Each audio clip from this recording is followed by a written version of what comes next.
3, action. Yes.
What's up, everybody?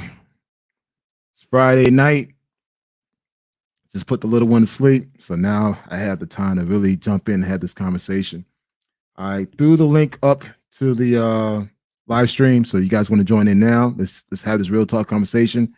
I think this is a much needed conversation that needs to be had in regards to, is the big three officially over with all the foolishness that we've been seeing on social media in Brazil, Colombia, and Dominican Republic?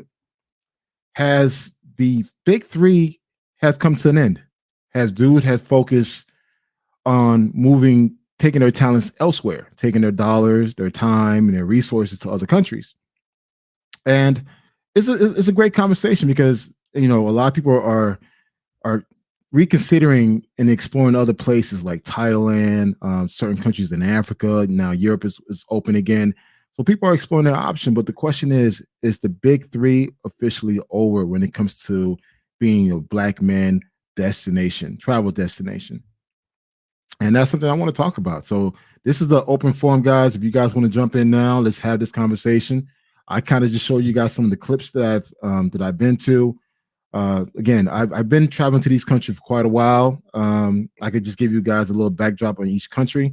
Starting off with Dominican Republic, I was actually accidentally introduced to Dominican Republic while I was in Haiti.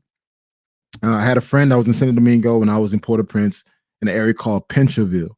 And while I was there, well, you know, he and I were WhatsApping each other, just talking. And this is back in 2015. And he was like, yo, I'm in Santo Domingo. Like, you want to come through? And I'm like, yo, I'm in Haiti. Let me figure out a way to get to Santo Domingo. So I did I jumped online, did my research. I found out there's a bus called Metro. I know some of you guys have written Metro before. Metro provides services both to Haiti and Dominican Republic. So I took the bus ride, which a total of 9 hours from Port-au-Prince, Haiti to Santo Domingo, Dominican Republic. It took me 9 hours on a bus ride with 4 checkpoints. Yes, there were 4 checkpoints. Each checkpoint, everyone had to get outside. Everyone had to get off the bus. Everyone had to get their passport checked and their badge checked. So for 4 times, as I was driving through Haiti and into Dominican Republic, we'll pull over to the side at each checkpoint, and they had to verify our documents. When I arrived at Santo Domingo after 9 hours on the bus, that's where I got my first taste of Santo Domingo. That was my first time in Dominican Republic, and I'm not gonna lie, I was blown away. I was like, wow, Dominican Republic is night and day difference compared to Haiti. Now, granted, the area where I was staying in Haiti called Pencheville, this is where a lot of the bourgeois Haitians live. So the typical things you see in the States, you'll see it there, but it's just for that particular area. So while in Dominican Republic, you know, I'm in Santo Domingo for 2 days, and my boy was like, yo, I'm about to go to Sosua. You should come up. And I'm like, what is Sosua? It's a 5-hour bus ride. You know, we got to catch another bus. It's a 5-hour bus ride north of the island. So we got up the next day. We took a 5-hour bus ride to Sosua. This, again, guys, it's 2015. I get to Sosua, I'm literally like blown away of the beauty of women. The man, man, I can't even describe the amount of beautiful women that I saw when I got out the bus. Like at the time, the ratio had to be at least 100 to 1. My boy took me to a spot called the Latin, and this is nighttime. This is 7 o'clock. 7 o'clock, man. The whole strip of Sosua is like D'd up. Nothing but baddies, bro. And this is again, this is 2015. Girls are wearing their dresses and their high heels, man. You know, the long silky hair, man, just smiling at you, trying to grab your attention. And I'm like, man, this is sensory overload for me. I've never been in an environment where I seen so many beautiful women all in one place. And this is Sosua. This was Sosua. And this is my first night. And I'm like blown away. Like women wearing beautiful dresses, high heels, clean. I mean, again, I didn't know there were pros. I didn't know, I was a little ignorant. And we're walking around the strip, man. We go to D Latin. Dude, that place is D'd up. D'd up with nothing but women. All right, cool. We're gonna go next door to Rumba. We go to Rumba, man. I've been by walking from D Latin to Rumba, which is on the same block. I was groped, touched, and harassed like 50 yards walking to the next spot. And I'm being groped and harassed by beautiful, gorgeous women. Like I'm from Miami, man. So I'm used to seeing Dominicans. I'm used to seeing Brazilians, Colombians, Cubans, Puerto Ricans, Mexicans. I'm used to seeing all type of Latin people. But being there at that time, dude, I was so nervous. Like I never seen so many gorgeous women all around me just fighting to get my attention. And at the time, this is 2015, guys. This is just 7 years ago. 7 years. So, man, we go to Rumba. Oh my goodness, man. Oh, man, Rumba had way better girls than the Latin. So I'm like, what the fuck? Like, again, like, you don't know which to pick. You don't know who to talk to. Everyone's grabbing you, groping you, trying to grab your attention, man. And it's like my boy said, like, no, we ain't done yet. We got to hit up Classico next. I'm like, what the fuck? Classico? It's another spot? Like, we just left D Latin, went to Rumba. Now there's another spot? Yeah, this is a better spot. This is where everyone goes. So we cross the street from Rumba to Classico. We get to Classico. Oh my goodness. I'm like, again, this is my first night, guys. This is my first night. We get to Classico. I don't know what it was, but women did at that time. They took pride in how they look. Like at nighttime, all the A team talent came out. Like all the A plus team comes out at night. And we're at Classico, places D'd up with nothing but baddies in there, man. I'm like, what? And again, I'm being groped, pulled left and right, trying to figure out which one to talk to. This one's trying to gather my attention. It's just crazy, man. I'm like, dude, I ain't gonna lie. My first night, I ain't do anything, man. It was just too much for me. I couldn't handle it. It was too much for me. It's like, I can't do that. I'm gonna go back to the hotel. So that's how I was introduced to Dominican Republic, by traveling from Haiti, catching a bus ride into Dominican Republic, stopping by to see my boy in Santo Domingo. And he was like, yo, let's go up to Sosua for 2 days.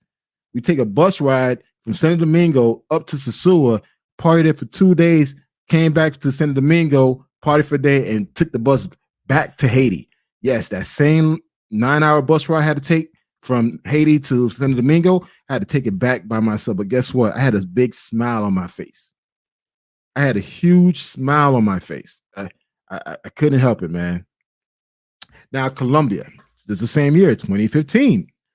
Colombia, it was like, okay, I heard a lot of great things about Colombia. And the reason why I decided to go to Colombia, I went, this is back in early 2015. I went to my boy's bachelor party in Costa Rica. We went to, what you call, Jaco Beach in Costa Rica. And, I met this chick, and she was from Colombia, but she was from Cali. A sister. Like, I've never seen a black Colombian before. Again, guys, I'm from Miami, so I'm used to seeing Hispanics, and the only black Hispanics that I've met were Cubans and Dominicans. I never met a black Colombian. So she was black, like, yeah, we were talking, And she was like, yeah, there's a lot of black folks in Colombia. I'm like, for real? It's like, I never thought that. And she's like, yeah, you should go check it out. And guess what? Later that year, I took my first trip to Colombia. And this is where I actually went to Medellin first, spent 3 days in Medellin. And guys, this is 2015. 2015. On the plane, you could count how many guys were on the plane with me. Now, when you go to Colombia, Cartagena, Medellin, there was a shitload of dudes on the plane. But you could count how many brothers were on that plane because at that time, a lot of people were still afraid to go to Colombia. So I'm in Medellin, me and my boys, those three of us. You know, we got a crib, we got a 2-level house. I think we paid about $50, man. It's a 3-bedroom, 3-bath with a jacuzzi on the rooftop. We paid $50 a night for it. We're like, what? Like, are you fucking kidding me? $50? This is 2015. So, and I was able to get a driver. So I had a driver. He was a former military guy. So he was always strapped. And he took us pretty much everywhere we wanted to go in Medellin. So we spent 3 days in Medellin. We went all out. This is where I was introduced to Pacajeres. I was introduced to La Cienta. I was introduced to the whole Casas. You know, everyone know about New Life and some of the other ones. We did all that stuff. And again, I never done this stuff before. This is 2015 for me. So I'm in Medellin, running around Medellin, hitting up the Casas, hitting up New Life, hitting up, Pacajeres, hitting up, the malls. And we're walking around. We're meeting girls left and right, man, because a lot of them were not used at the time. A lot of them were not used to meeting African Americans. So, dude, we were getting nothing but love, man. We were at the bar, buying drinks, taking shots, and all that stuff, having a good time. We meet the girls, we take them back to the crib. Again, we had a rooftop jacuzzi, 2-level apartment with a rooftop jacuzzi. Nothing but foolishness. And we having a good time. So 3 days later, after we did our thing in Medellin, it was our first time. We decided, hey, we're gonna go to Cali. So guess what? We took a flight. We paid $40. A one-way flight from Medellin to Cali was $40. We bought the ticket at the counter. So we literally just packed our bags and went straight to the airport without even buying the ticket. We bought the ticket at the airport. We caught the last flight from Medellin to Cali. We get to Cali. Oh, the same girl that I met in Costa Rica, I stayed in touch with her. We were talking via WhatsApp. She was like, yo, I'm going to introduce you to some people. They're going to take care of you. Though we get to Cali, nothing but black love out there, bro. Oh, man, nothing but black love out there. We out there, we see us walking around, moving around. I'm like, yo, there's nothing but black folks here. Mulattoes, and everybody's like bodied up. Like at the time, I didn't know it was surgery, but a lot of people down there do surgery. So we walking around, we met a cousin. So she's taking us to all this spot. We're going to the mall, we went to Chippy Choppy Mall. We did the Christ statue. We're doing all the tourist stuff. And at nighttime, dog, we hit up the clubs. We went to a place called Brooklyn, I think Bronx or Brooklyn nightclub in Cali. Man, dude, you know how much a bottle service costs? A bottle service costs $35, man. Me and my boys were like, give us 4 bottles of Jack Daniels. Dude, we took over VIP. We were like, yo, and again, this is around my birthday. So it was like, hey, we're going to buy bottles. Each of us bought a bottle. So when they brought the bottles to us, we bought 4 bottles of Jack. They brought the bottles to us. Man, we had our own personal security guard. Like they got one of the bouncers to man our table. So the bouncer's literally standing right in front of the table, like, making sure that we were good. And all we did is tip the dude $40 and he was happy. He was smiling from grin to grin. But again, guys, we're having a good time. He's pulling girls left and right. Dude, 4 American brothers, man, got number baddies in the VIP, just chilling. And again, guys, it's super cheap. This is 2015. We're having a good time, dancing, drinking, giving people shots, like reaching over, giving people shots. We're having a great time. And it was just like, wow, that was amazing. Again, we were only there for 3 days, just 3 days in Cali, 3 days in Medellin, 3 days in Cali. So after 3 days, we did our thing. Oh, by the way, if you're in Cali, check out Dr. Amor. You guys know what that is, man. I don't want to go a little bit further than that, but if you ever in Cali, check out Dr. Amor. You're welcome. That's all I got to say. I was doing Cali before other dudes were doing Cali. So we decided, all right, we're gonna go to Cartagena. We've never been to Cartagena. So all right, cool. Let's pack our shit. Again, dude, we like literally picking up and going. So we leave Cali, we go to the airport, we buy a ticket at the airport. I think the ticket was a little bit more pricier because we're going to Cartagena. We get to Cartagena, man. We're staying at the Palmetto Hotel, the Palmetto apartment in Boca Grande. This is 2015, guys. This is before all these skyrises that you see now. Boca Grande at the time was like one of the highest, was like one of the tallest buildings in Boca Grande. So we're in Boca Grande, man. Each of us got our own spot on the same floor. And man, we went across the street to Hollywood Beach. This is where we were introduced to Hollywood Beach. Now, Hollywood Beach looks different now, but at the time, it was like just rugged. We crossed the street, man. Of course, the Afro-Colombians, they knew instantly, like, yo, you guys are not Colombian. Even though you're black, you're not Colombian. They just knew. So we chilling, we got a table and whatever, we eating, we drinking. And man, one of the guys that I met there is like, yo, I got some girls. I could, tell them to come through. Man, he made one simple call. 30 minutes later, man, 10 chicks came.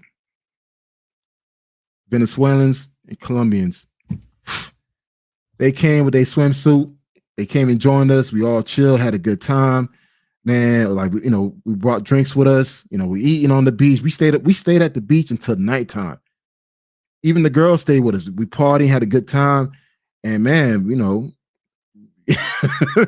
came into an arrangement and it was just like 150 mil pesos. That's it. I just said 150 mil pesos. You guys know what that means. The shit y'all paying now is ridiculous. 2015, these were the baddies. They came to the beach wearing their bikini. They chilled with us for hours. Like, not clock watching. They were chilling for hours, drinking, eating at the beach. Once we're done at the beach, we all walked across the street back to the hotel. To the spot. 150 million pesos. Man, I had a great time. A lot of you guys that know me, I've shown you some of the footage back then. You guys were amazed. The 6-footer. Some of you guys know the 6-footer. I've shown the pictures and the videos, and that was my introduction to Colombia. Brazil. Now that Brazil is a special spot. Brazil is a place where, like, man, I can't describe it. At the time, it was the best place I'd ever been to.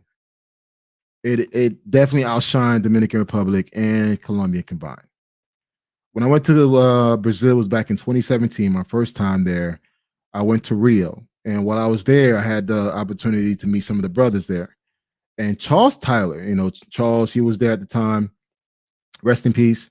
So I had a great time in Rio, man. It was just a whole different experience. I never danced. I haven't danced and just laughed and smiled so much in a while that it was just like, it was a fun place. And after 4 days of being in Rio, I decided, you know what, I'm going to go and head to Bahia. Bahia is a 4-hour trip ride from Rio to Bahia is 4 hours on a flight.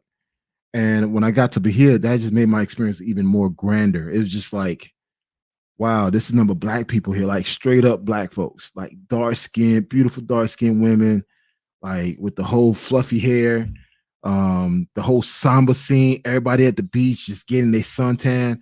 There's number of black folks, man. And I'll never forget that. And I actually stayed 7 days in Bahia because initially I was supposed to go to Sao Paulo, but I canceled the Sao Paulo and stayed in Bahia because I was so amazed about the whole Brazilian experience in Bahia that I stayed the entire trip in Bahia, then went back to Rio to catch my flight back home. I only spent a few days in Rio and spent the remaining of my trip in Bahia because I felt Bahia was like my place. I liked the vibe. The food was fucking amazing.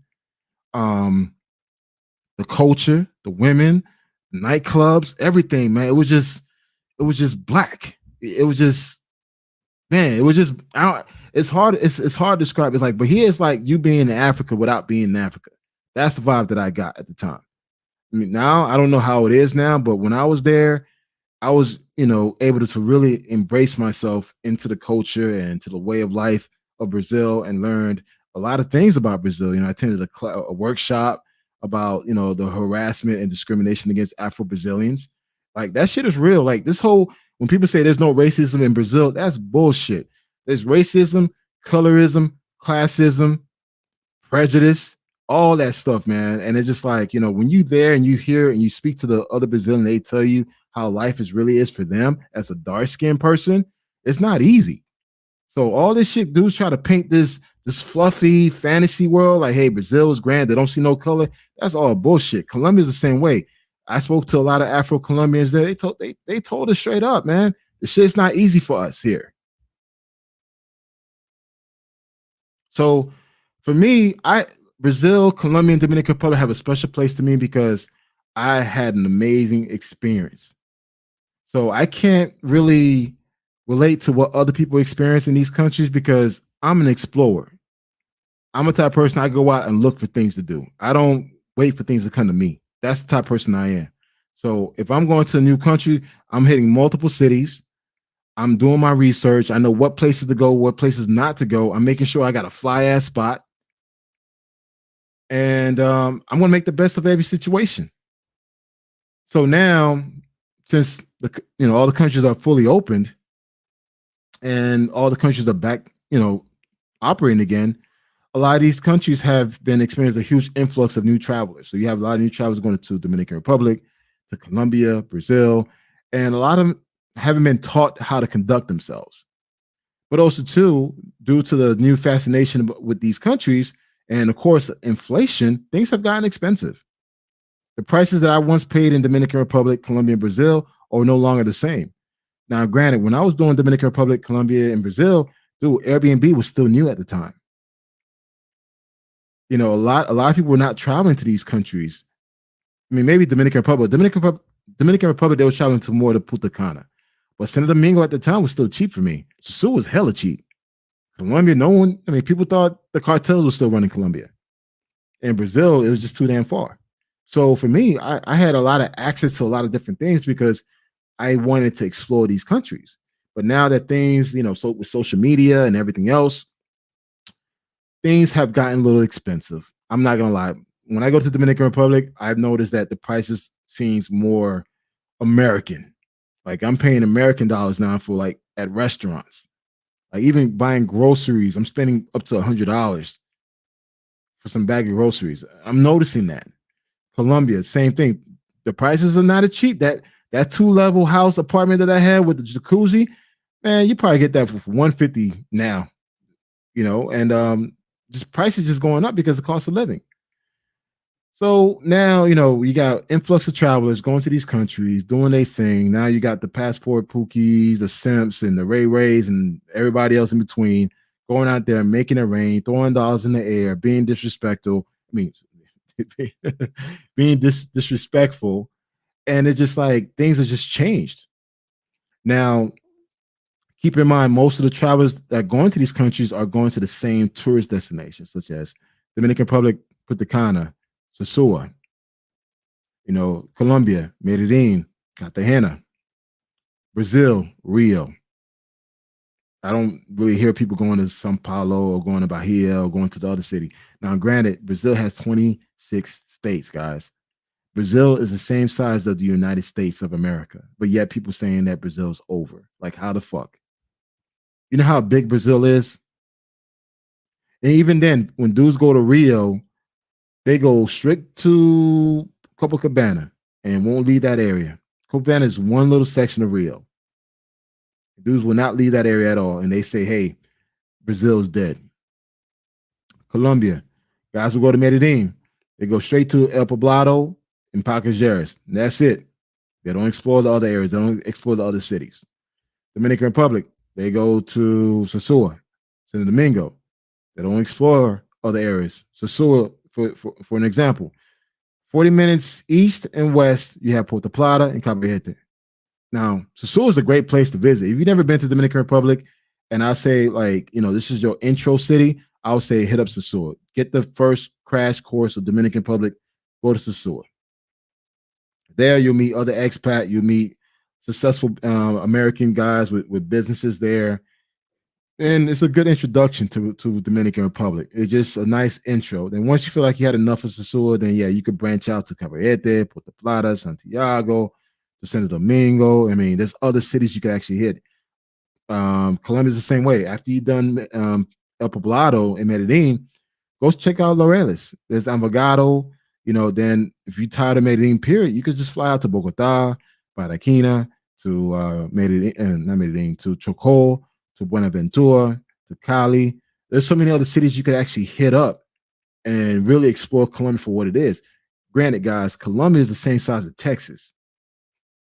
So that's why it kills me when dudes say, well, oh, Colombia is over. It's over. They fucked up Colombia. Like, nigga, Colombia is the size of Texas, man. And even Medellin is like the second largest city after Bogota. So it's like, you trying to tell me like Medellin is over because you constantly hit the same city? Well, not the same city, the same neighborhood. El Poblado is a neighborhood. Pacajeres is a park with a bunch of bars around it. There's so many other places where Colombians go to party. A lot of local Colombians don't go to Pacajeres. Well, you know what? Let me not tell y'all because I don't want y'all to go over there and fuck that shit up too. Yeah. You can stay in the you can stay in Pacajeres. That's a good spot for y'all. But there's a lot of other areas within Medellin where a lot of locals go to have a good time. You don't have to be stuck on stupid on Pacajeres. Now, granted, Pacajeres understand that they're catering to a bunch of tourists, and those tourists are willing to pay, and those same tourists are willing to make it rain in the club. I see y'all fools doing that shit. These same tourists are willing to outpay the next man for a good time. Like the rate that I'm seeing dudes are paying is ridiculous. Even the local men are laughing at y'all. Like all you guys prefer to just congregate around the same watering hole and not branch out to other areas, other communities. Now, granted, I'm not telling you to go to the hood. Stay away from Bello. I mean, stay away from the hood, man. But there's so many other well-to-do areas within Medellin. If you decide to stay in Medellin, that you can actually stay and party at. Same goes, well, Cartagena, you kind of stuck in Cartagena because anything outside of Cartagena, the city walls, ain't really shit. So yeah, stay in Cartagena, but there's a lot of partying options within Cartagena. And Brazil, man, dude, Brazil, you got 26 states in Brazil, man. 26 states. But you guys stuck on one little area called Copacabana. There's other beaches. There's, Leblon, Ipanema. Then you got Lapa, the area where you could go party at. If anything, you could just catch a flight or drive to another local city nearby. Like, you don't necessarily need to stay in Copacabana. You can stay in other areas. If you're looking for another beach town, there's tons of beach cities along the coast. Bahia is one of them. Well, Bahia is the state. Salvador is the city. So it's just like you have so many options. So when people say is the big three is over, in my case, no, it's not. You guys just stuck on stupid on one particular area. Y'all don't branch out. So y'all pay for not branching out.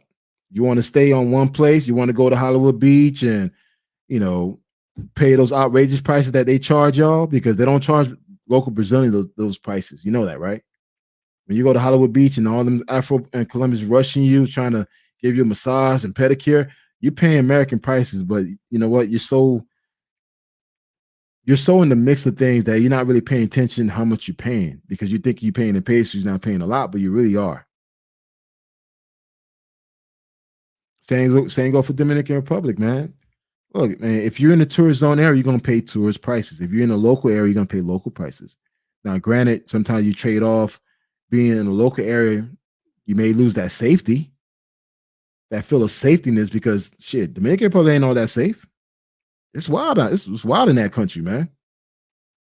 Let me tell you this. Since I've been traveling to Dominican Republic, I've seen a total of 7 dead bodies.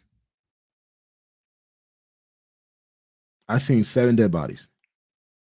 Bodies laid out on the road. My recent trip to Dominican Republic, I saw 2 dead bodies on the road, which gave me a total of 7. I'm not lying to you guys. My recent trip to DR, I seen two dead bodies. Two people died on a motorculture crash. And motorculture, just in case you guys don't know what that is, motorculture is those guys that ride those motorcycles. So, and it's sad to say, a lot of them be reckless on the road with it, and it's common that you know every day someone is dying from that. Just I think 2 years ago during the pandemic, American tourist died from a motorculture crash. He lost control of his bike and ran straight into the wall. It was a brother from the States. I saw his body. I literally passed right by it. I didn't realize that it was, the guy wasn't moving. And I was like, it's a dead body right here next to me. I like literally passed by it. And this is before the police came and roped off everything, man. So a lot of these countries not safe. Like right now, you guys know what's going on with Colombia with all the drugging and robbing that's happening. I just did a podcast just yesterday talking about that, how to prevent yourself from getting drugged and robbed, which you guys need to check out. But you guys, you know what? You guys stuck on stupid on partying on the same place that you don't give a fuck about that shit. You just want to go out and turn up and bang a bunch of bitches, which I don't blame y'all, but just be smart about it. And Brazil, of course, anything can happen in Brazil, man. Because although you're at the beach, if you look at the opposite direction, inland, that's all the hood area, man. The hood element could come to the beach at any time and anything could happen. I know a few guys that have been robbed by transsexuals. Yeah. Now I'm laughing at it now because it happened years ago, but yeah, they got robbed. It was a couple of transformers came down and they crossed the street while my friends were walking and they had guns on them and they told them, yo, give me everything you got in your pocket. When he told me the story, I was like, these were transformers. Like, yeah. And that's what took them by surprise because they didn't expect that to happen because, from a distance, they thought they were actual women, but they were not. Man, look, I got stories for days, man. Like I've been part of this travel network for quite a while, and it's been an interesting experience to hear some of the stories that guys go through and actually see some of the foolishness that happens in these countries. But back to the topic, man. Is the big three, Brazil, Colombia, and Dominican Republic, over? I want you guys to join the conversation if you can. If you want to speak your mind, like let me know how you feel. Personally, for me, I don't think it's over. I think it's just the beginning. These countries are going to grow. They're going to grow. They're going to get more tourism, and it's going to get more expensive. If you're constantly hitting the same cities, the same places, yes, you're going to pay American dollars. You're going to pay. To be honest, I think you're going to start paying Miami prices soon. Don't be surprised you're going to start paying Miami prices in these countries.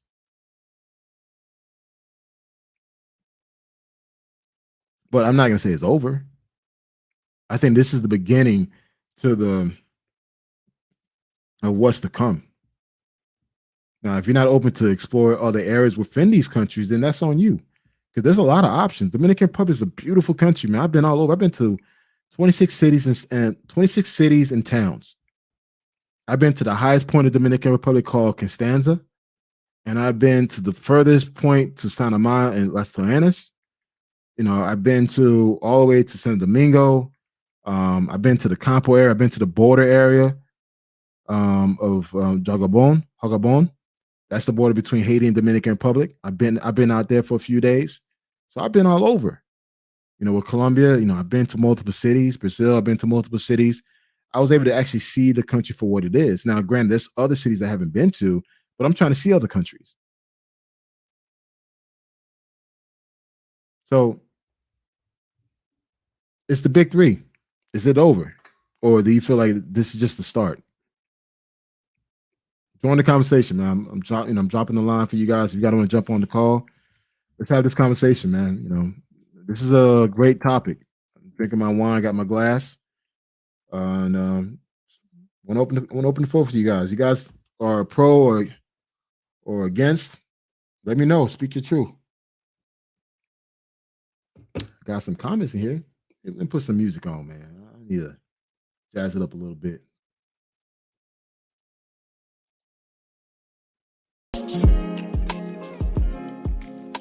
Guys, go ahead. And you guys will disappear. Come on, man. You guys talk all that crap on Facebook, man. This is your chance to speak it now in public. Is the big three over? Brazil, Colombia, Dominican Republic.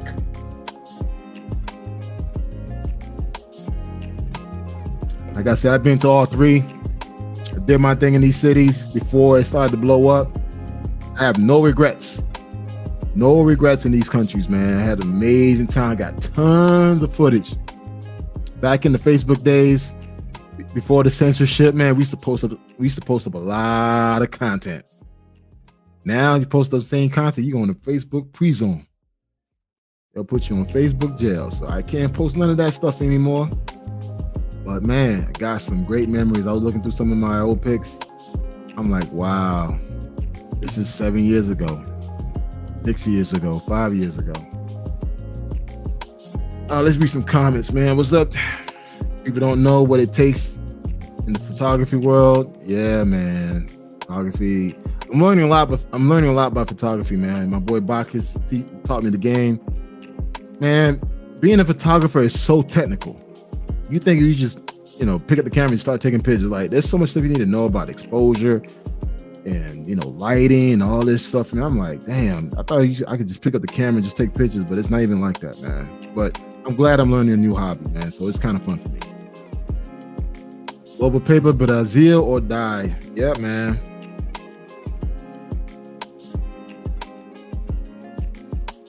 %98 brothers cannot speak Portuguese and Spanish. How can the big three be over? I agree.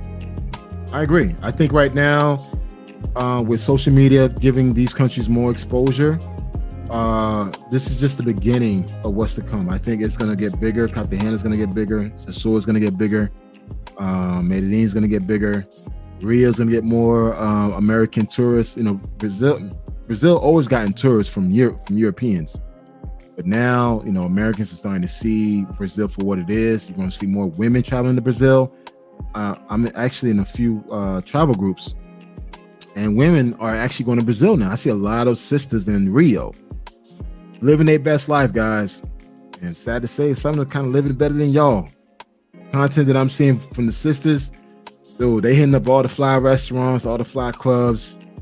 They taking some amazing footage, man. So some of you guys need to step up your game, man, how you travel. Because the sisters are coming to DR, they all coming to Colombia, and they all coming to Brazil. Like it or not, you cannot run away from that.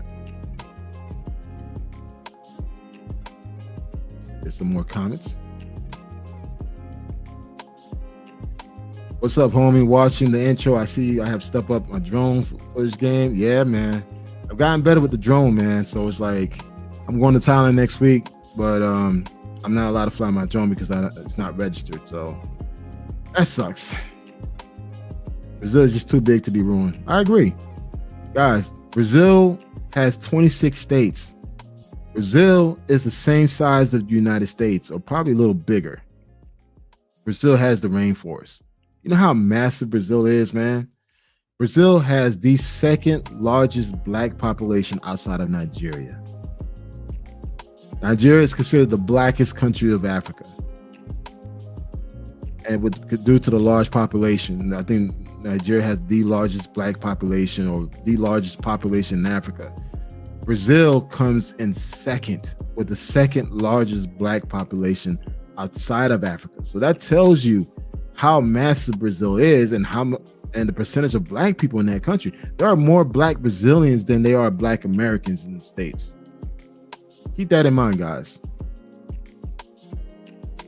If the big three are over, where are the brothers going to go? Apparently 3 brothers went to Europe, Spain, and fell flat. So where are the brothers going to go? Nowhere but the big 3. Boy sorte. Okay. Yeah, I think, with traveling, not every trip is going to be a successful trip. I think some guys have to learn. It's like, listen, Europe may not be your country. Spain, Germany, whatever, may not be your type of place. You're probably better off just staying in Latin America or Asia or Africa. out of the 35 countries I've been to, there's a few countries I will never go back. I have no desire to going back. So it is what it is. But I think with Colombia, Brazil, and Dominican Republic, there's so many cities and towns you could visit. If you're not into partying all the time, you could actually go to a smaller city and just chill. You meet, you know, if you meet a chick there and you want to start something with that person, you just go stay in a city. So, I mean, you have a lot of options within those 3 countries, man. You don't have to stay with the major tourist spots like the Rio, the Medellin, the Cartagena, the Santo Domingo, Sosúa, Punta Cana. You could actually hit up the lesser known cities and still have a good time. Like for me, when I go to DR, I'm out in Gaspar Hernandez. I'm about 45 minutes out from Sosúa. So when I'm out there, man, I kind of do my own thing. You know, I got a car out there. I got my own apartment out there. So when I'm there, I'm just kind of like a local now. The people see me so damn much. It's like I go to the gym in the morning. You know, people kind of know that, hey, you know, you so-and-so boyfriend. It is what it is. And when I go to Caballete, same thing, man. It's like I'm out there so much now, like people kind of know who I am. But if I venture out to other smaller cities, that's where I start exploring the country. So again, Dominican Republic is my home base because I have invested interest there. I have, you know, I got some things going on there. But the thing is, I still make it my business to travel around the island. Like if I could go back to Haiti right now, I'll go there in a heartbeat. But due to the current situation that's happening right now, it's not the safest and smartest thing to do. So while I'm in DR, you know, I go hit up the other cities, man. And again, there's a lot of cities. The Dominican Republic is huge, man. And it's beautiful. There's so much stuff to see and do there. Solo, what up, bro? All right, Global Pepper, man. Damn, Global. Yo ass speaking your mind today, man. Brothers need to quit with this fantasy that all these women abroad love black men. And as soon as you land in these countries, these women will be all over you. This is false.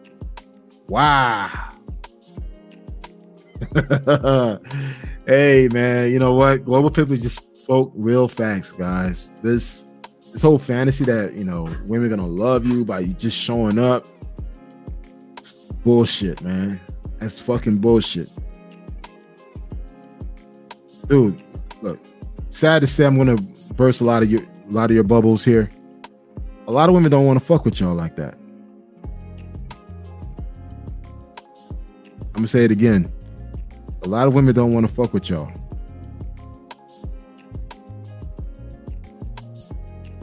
This thing about, you know, you get there, they're gonna fall on their feet and they're gonna worship you and submit to you and all this bullshit. Bro, a lot of these women are not into that shit, man. Granted, it's part of their culture. It's part of their way of life. However, there's a huge movement that's happening across Latin America, that women are fighting for their rights. The same thing that women fought here in this country for the basic rights, these women are fighting for their rights in their own country. Colombia is changing. Brazil changing.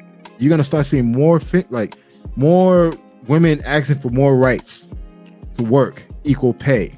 It's happening, guys. So this fairy tale that you constantly hearing about, finding a submissive woman, all this stuff. Yeah, you can still find that. It's part of their culture, but don't get it twisted. Your ass better be the man.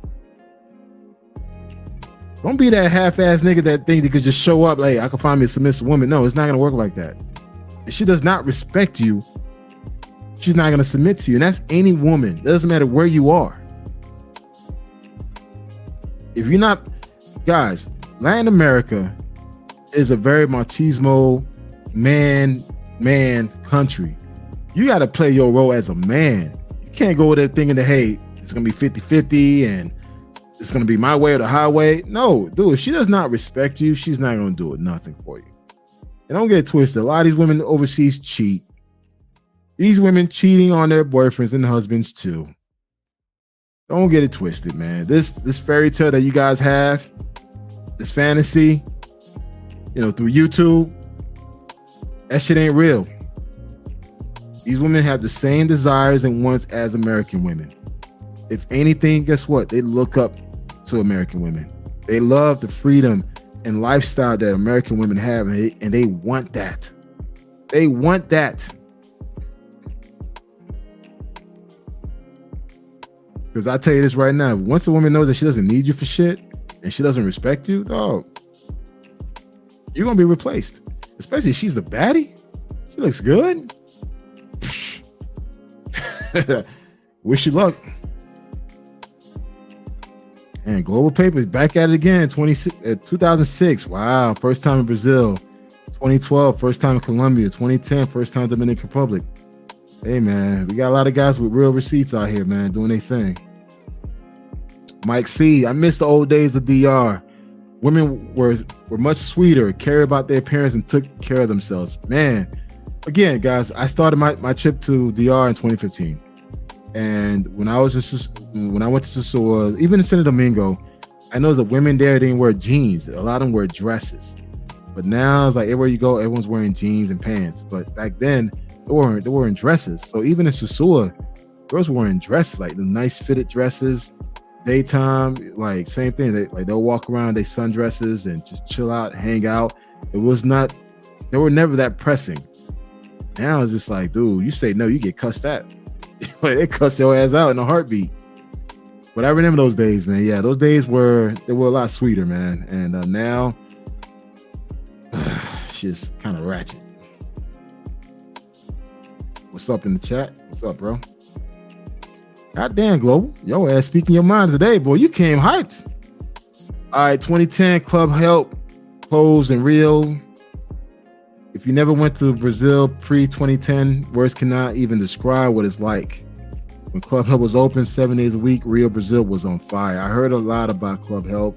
I've seen pictures of Club Help. Yeah, it seemed like a great place to be at that time. But 2010, I was married. Ugh. Yeah, you definitely lived the life, Global Paper, man. 2010, I was married, but yeah, I heard and seen pictures and videos of Club Help. I heard all the great stories about it. All right, man. Is it true South Brazil is safer than North Brazil, or is it BS? Shit. I've never been to South Brazil, but I know South Brazil tend to be more European, more whites, Caucasian Brazilians there. Northern Brazil tend to be more black.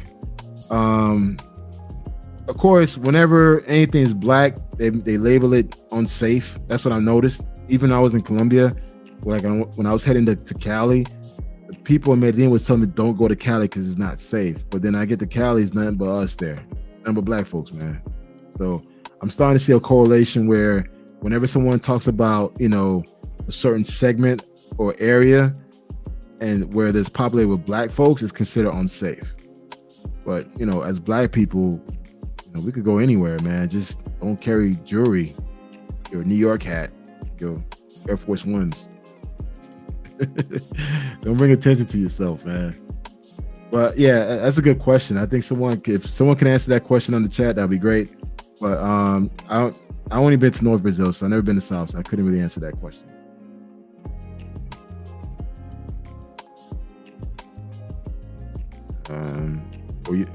Euro Puerto, if you want an adventure in Brazil. Hey man, if you want to jump online and talk about that, you're more than welcome to do that. Well, I'm curious to hear more about this particular area. Never heard of it. Nobody's safe anywhere. True. I agree with that. You have to carry yourself accordingly. True. Anybody can get it. Yeah. That's a fact. At Global Paper, anything close to Club Help now? Nah, man. I think the closest thing to Club Help is Dolce Vita, and that's in Copacabana. But yeah, I don't think you're gonna get close to Club Help. I think Club Help was like a warehouse, like a 3-level club, huge. So, salute to the panel and on the chat. There's no panel, bro. Ain't nobody want to jump on. You guys could jump online, man. Speak your piece about your country. If you've been to Brazil, Colombia, or Dominican Republic, jump online, share your experiences, and give me your opinions in regards to, is it over? The people, I'm hearing people saying, oh, Brazil's dead, Colombia's dead, DR is dead. But I'm like, there's so many other places you could go to, man. No country is dead. Just change your option, change your city, change your location. Sixers were going in 1997. True. To Brazil. Skanky love. Women going to DR started before men going. Huh. I didn't know that. Did you already choose what gym you're training at in the Thailand? Not yet. I think what I'm gonna do is, because I'm hitting 5 cities, so when I get to Chiang Mai, I'm gonna hit up one of the gyms. I'll probably hit one of the Muay Thai gym to get a workout in. And the remaining of the cities, I'm gonna just hit up a regular gym. But I have a general idea which gyms I'm gonna go to in each city. So I'm still mapping out all my activities and for each city, but definitely each day is a workout. I got to get a workout in each day to start my day. So good question, man. But yeah, I'm definitely gonna do Muay Thai training. I'll probably do it out in Chiang Mai or Phuket. Get some training in Muay Thai. So just to get it in. Brazil's too dangerous. Stay away. Brazil's not dangerous, man. You were right about Salvador. Thanks, man. Yeah, Salvador is a whole different experience, man. If you haven't experienced Salvador, it is a great experience, man, and you could do a lot there. Actually, you know what? Let me see if I can show you guys something.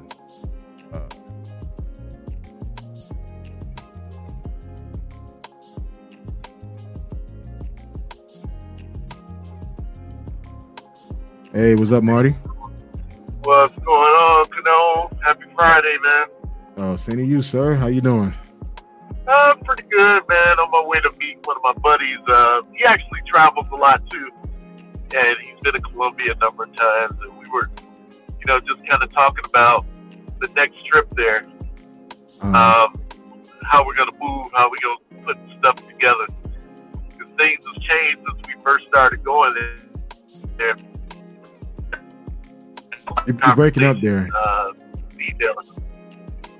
I was just saying, I'm kind of losing. Like, in light of.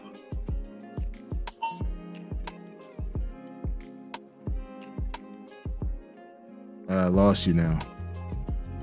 But guys, I'm gonna show you something. I'm gonna share.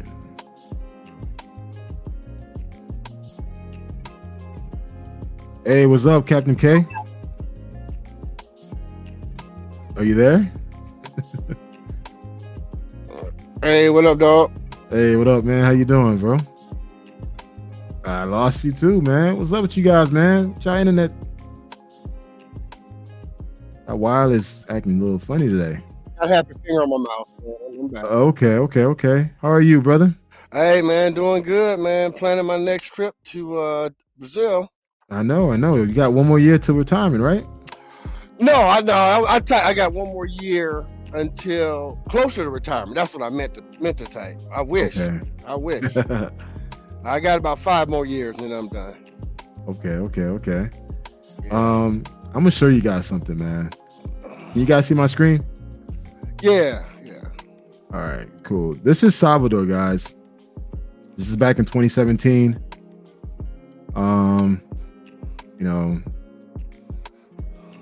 When I was out here, come on, play. Oh, are you serious?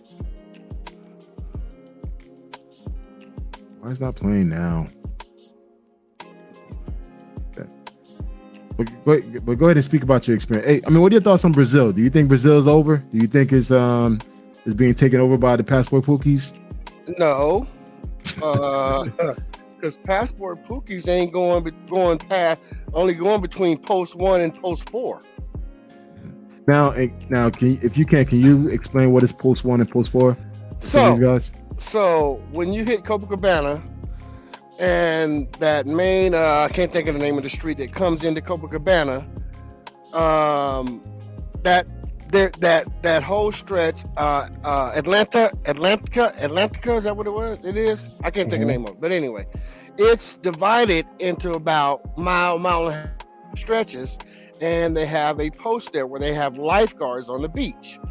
So post 1 would be, can't remember the name of that, just north of, it's actually part of Copacabana, but post 2 would be right where people that have been to Dolce Vita. Yeah. That's where post 2 is. and then probably a mile and a half from that, you got post 3, 4, 5, 6, and so on, all the way down to Ipanema. Yeah. And that's how they're divided. So a lot of people when we're visiting there, oh yeah, hey man, yeah, where you staying at? Oh, I'm down by post 4, I'm up by post 3, whatever, to give you a reference on where someone stays at. I normally stay in post 5. I normally hang out at post 5. Between post 5 and post 6. That's where I normally hang out at. I was down by post 5 last time, but I got the spot up roundabout, actually about maybe 6-7 blocks from post 2. Now, when the first time I went there, I got a spot. We was right across the street from Maps. Maps, yeah, okay. You cross the street, that building right there on the second floor had this spot.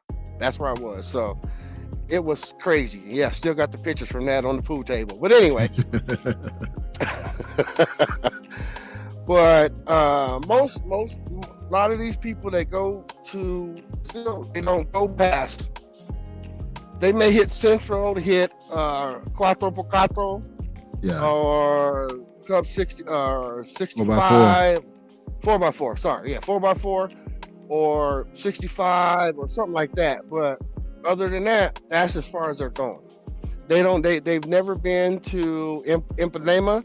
They've never been to Baja de Tijuca. They've never been to Leblon. Yeah, so like this next trip, we're gonna spend some time down at Baja de Tijuca, and then the next trip is definitely I've never been to Salvador Bahia, so that's where the next. I'm actually showing you guys a picture right now. This is Salvador Bahia right here. You guys see my screen? Yeah. Yeah, this is Salvador Bahia right here, man. This is me at the beach chilling. So just chilling. Number black folks, man, and they love the sun. Like to see that, like black people not afraid of the sun. They want that suntan, and it was kind of refreshing to see that, man. I'm like, because living in the States, you're not used to seeing black people who want to be in the sun. We're taught don't get dark, and there in Brazil, they embrace it. They embrace that suntan. They want that suntan. Like even the dudes. Dude, I have never. Like, okay. I have never seen a place. I've been to many places, but I have never been to somewhere other than Brazil where they welcome and go out of their way to get tan lines. Yeah. Even in the States, people that go tanning or whatever, they don't want the tan lines. In Brazil, they want the tan lines. They go out of their way to get them. They buy their swimsuits to accentuate wherever they want this tan line to be. Yeah, and that's why they wear the G-strings. Yeah. So they could get that string line. It's kind of funny because two different countries, two different culture. You got Dominican Republic, which is also a black country, as much as some of them don't want to admit that. They run away from the sun. Yeah. Then you got Brazil, who are proud black people. They love the sun. They embrace it. Even the white Brazilians love the sun. They want that suntan. They want that bronze color. So it's kind of interesting. Like you got two countries. One that runs away from the sun. Like I had to tell my girl the other day, like, yo, I'm starting to see your damn veins. It's like, yo, you need to get some damn sun. It's just like, but in her culture, they taught her like to stay away from the sun. While Brazilians, they're taught to be in the sun, be part of the sun. So it's kind of interesting when you go to these countries and you experience it and you do, you don't want to compare the countries, but sometimes you just do it naturally. And you realize like, yeah, Brazil has this versus Dominican has this. I mean, do you agree or disagree? I agree. I remember my first time in Dominican Republic, and I watched women walking around with umbrellas. Yeah. And I was like, this is the weirdest thing ever. You're in a beautiful country, and they don't want to get dark. So they walk around with umbrellas. I saw it so many times, and it just baffles me. But Brazil is totally different. I love the people of Brazil. One of the reasons why I love the people of Brazil is you go to any of the beaches and you see all kind of body types is the best way to put it. Hey, you know what? Look, they're not a modern people. Hey, you guys see this right here, right? Look, I understand Instagram and TikTok. They promote all the baddie girls. Listen, you go to Brazil, you're gonna see all types wearing G-strings. You're gonna see big. You're gonna see some big pasty white dudes wearing damn what you call that stuff, Speedos. Yeah. With the ass cheeks all sticking out purposely. Yeah. So guys, wait. Let me finish this, Mike. Like guys, when you go to the beach in Brazil, your eyes gonna see some things, man. It's not what you think it is. Like every girl's all stomach all tight. Nah, he gonna see like what the hell. But at the same time, you gotta respect that because like wow, your confident level that don't give a fuck what people think. You doing you. I respect that. Yeah, it definitely. And they don't care. They're not modest about it. But the good thing another thing I like about it is you see when you go there and you see all of this. This is somebody's mom. This is somebody's grandmother. You see family units there. I mean, you may go down to Ipanema and you'll see 20 people sitting there, and it's a family. There you go.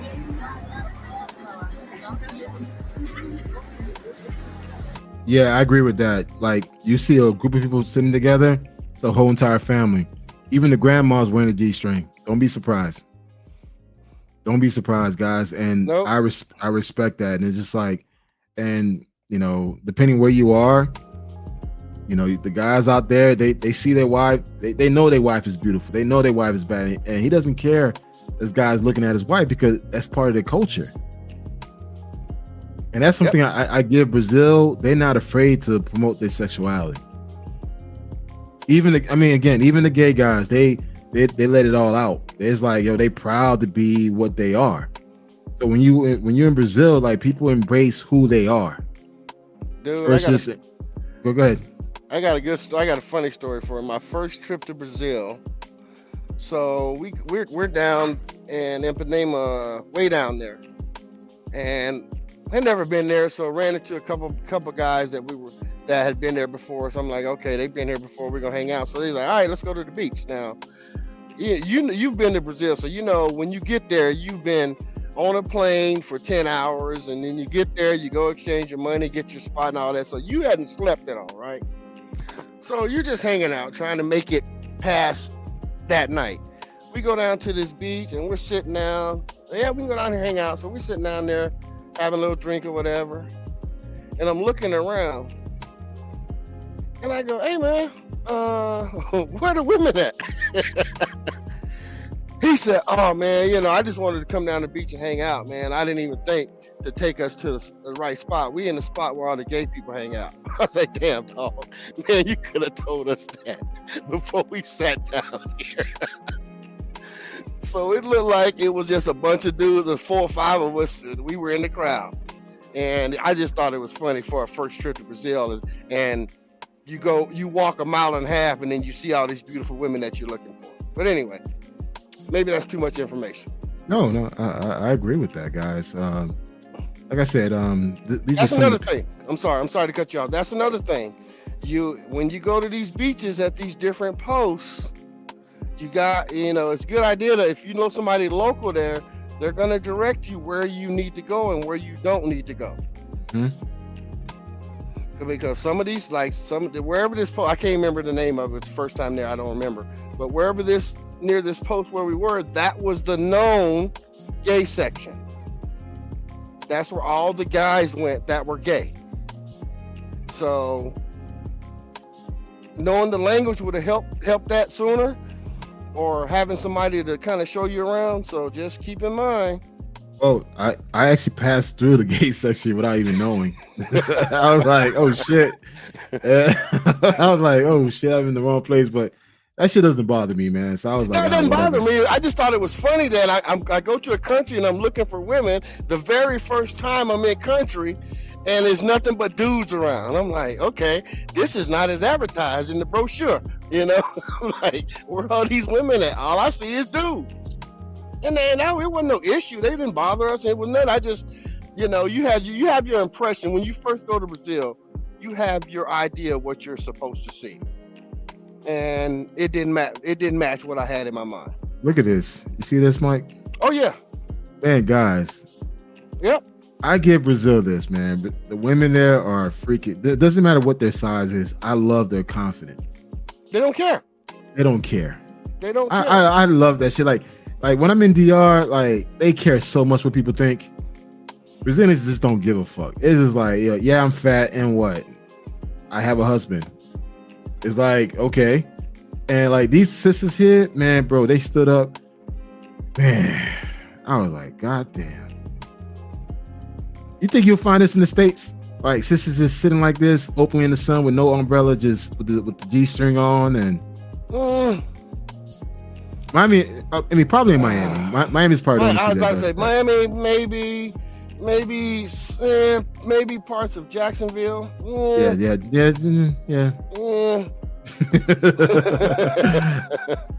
Hey, it's just man, a great place, man. But here, you guys, if you're ever in Brazil, man, like, see this here? This is the workshop that I went to. And this talks about the racism that Brazilians experience in Brazil. So when dudes say that Brazil is this utopia of blackness, that's bullshit. These people will tell you the amount of racism and missed opportunities they experience because of the color of their skin. Racism is alive and well in Brazil. Classism and colorism. Don't believe that shit that dudes are pushing out there, man. I think they treat us different because we're American. We have dollars. But if we didn't have no dollars, man, if we didn't have no dollars, we're just like them. Exactly it. But back to your topic, though, man. Go ahead. Brazil. I'll go back. Let me go back. Let me back up. So I'll go back to DR. I think there's a lot of places in DR that once you get away from Sosua, you can have a good time. But I think the main thing about that is speaking the language. That's your barrier. If you can speak the language, it makes it easier for you. So I don't speak Spanish very well. So kind of limited in what I can do outside of, I try, but if you don't know, you don't know. Sosua has become MTV YouTube video. And unfortunately, in my opinion, we can only blame ourselves. I agree. I saw a thing that says YouTube is ruining Sosua, and they are right. Because you have these passport pookies, as I call them, or whatever. They go down there on cheap, Spirit Airline, Frontier Airline, whatever. They can go down there for cheap, and then they spend those 2 or 3, 4 days down there wilding out. Now, it's not for me to tell somebody what to do with their money, but when you're doing something enough, it becomes the norm and the expectation. If I give you $5 every Friday, at some point, wherever I'm giving you this $5 every Friday, you're gonna meet me there. You're gonna beat me there, and you're gonna expect your $5 every Friday. And if I don't have that $5, you're gonna be upset about it.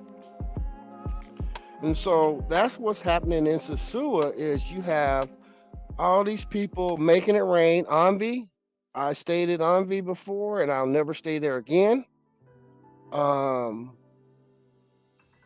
They're promoting all of this. The Envy is promoting all of it because they need the business. Yeah. And I stayed at Envy that one time, and I said I'll never stay there again. We paid them what, $100 a night, and I could see the outside through the frame in my door. Not the door, but the frame between the wall and the door. I could see the outside. It was the worst place I've ever stayed. But the Envy promotes a lot of this.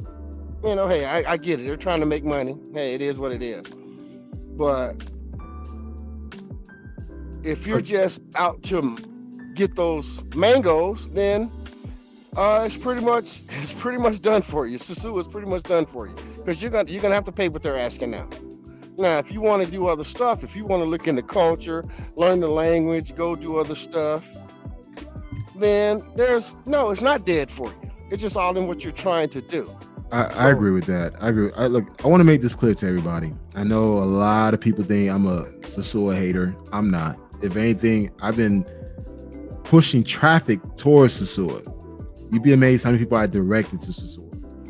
And the reason why I always recommend Sosua as a crash course is it's the best place to go and meet other like-minded travelers.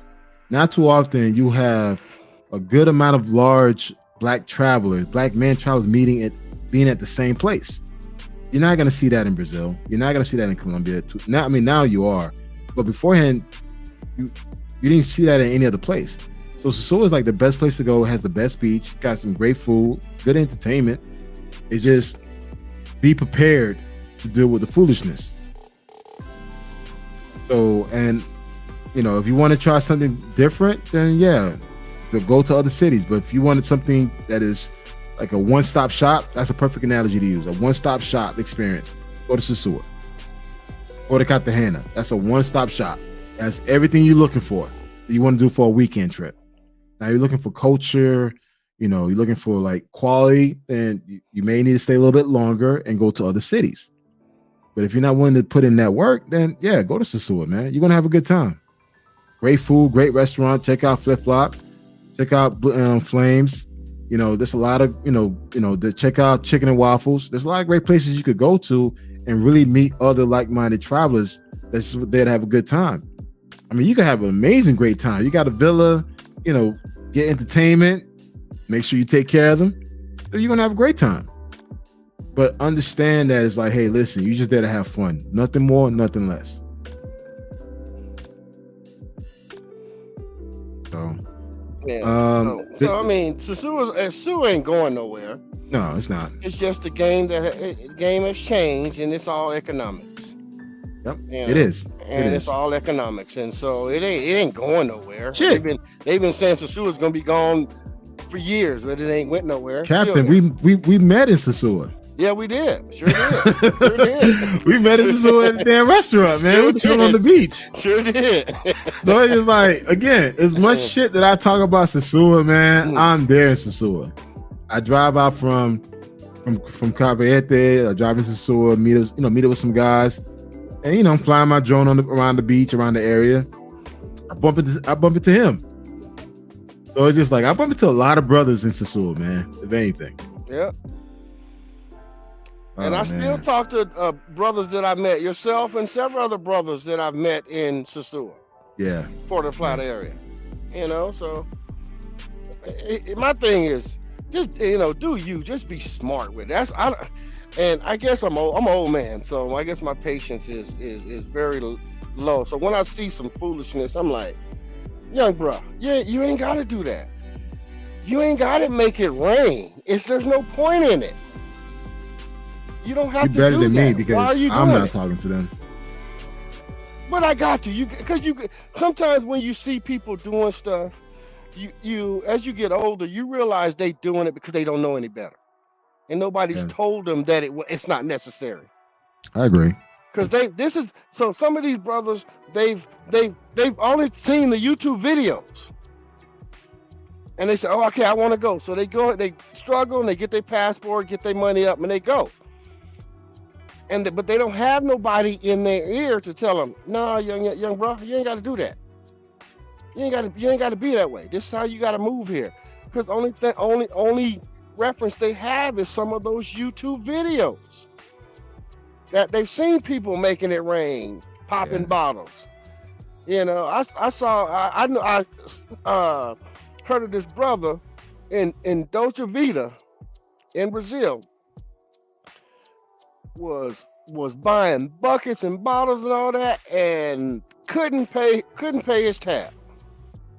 Serious? Yeah. He thought that peso was going to go a long way for him.